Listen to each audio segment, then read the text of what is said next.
come to Samara next. And Samara, perhaps you can talk about, just give us a little bit about your background and what you think are the challenges, but most importantly, what you think our opportunities are right now. Thank you.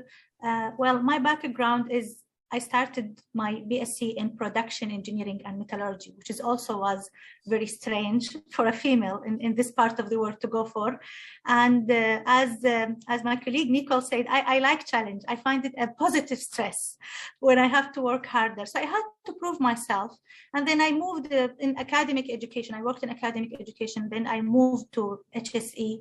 And while I was in I'll just give you an example. When we established the BSc program in health, safety, and environment, we had over 50% of the candidates were females, and they were all very successful, and we have a lot of success stories now. So it's basically, unfortunately, women have to work harder to prove themselves, but in a way that is not negative, because that will push them to do more. And we see a lot of success stories in Oman. One of my students, for example, was the first female firefighter in Oman.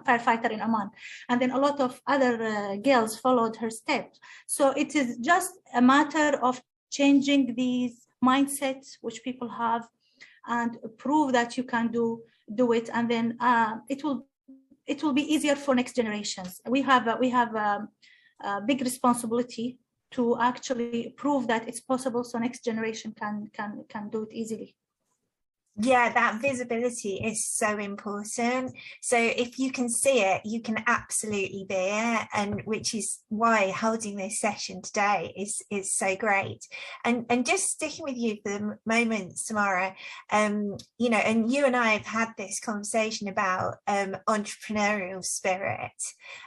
So you're running a training and a health and safety consultant, and you're going to see, you know, many women come through in that space. Can you talk for a moment about, you know, running a business as a woman and running a health and safety business as a woman, and again the opportunities that perhaps you can share with the audience? Well, thank you. That's a very good question. I mean, as a matter of fact, most of our staff are female staff, HSE female staff, because that gave me why? My pocket.